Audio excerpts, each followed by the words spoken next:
Bonjour tout le monde, je me présente. Je réponds au nom de Massé Moulou Koji, étudiante de la L2, LM2 phase à l'Université protestante au Congo.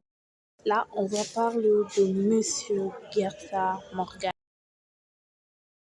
Dans l'univers de l'organisation, aujourd'hui, nous allons prolonger dans l'image des organisations un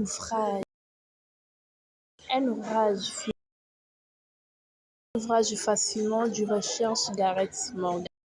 Plutôt que l'explication, les organisations avec un seul modèle fichier, Morgan nous propose un voyage à travers une métaphore puissante. Chacun offre une manière unique de voir et de comprendre comment fonctionnent les organisations dans le monde réel. Voici les 8 grandes métaphores selon Gareth Morgan.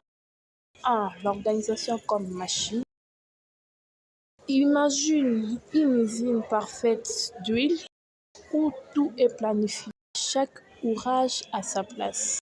Cette version est idéale pour la stabilité et la répétition, mais elle laisse peu de place à l'imprévu. De l'organisation comme organisme. Ici, l'organisation est comme un être vivant qui s'adapte à son environnement.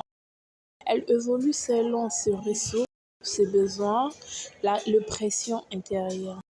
3. Organisation comme cerveau. Et si l'organisation pouvait penser, dans ces modèles, elle apprend, mémorise, prend des décisions collectives et s'améliore continuellement. 4. Organisation comme culture. Chaque organisation a son ambiance, ses valeurs, ses traditions. Comme une mini-société, ce sont des éléments invisibles qui guident les comportements. 5. Organisation comme système politique, pouvoir, conflit, stratégie. Les décisions ne sont pas toujours rationnelles. Elles découlent souvent de l'intérêt du jeu, de l'influence et des négociations internes. 6. Organisation comme une prison. Parfois, les leçons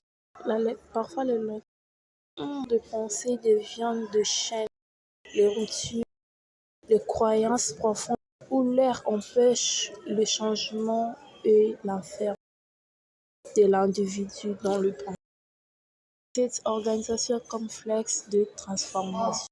Tout bouge, tout change. Une organisation n'est jamais fichée.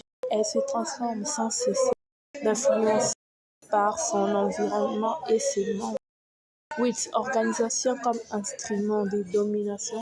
Certaines structures renforçant des inégalités.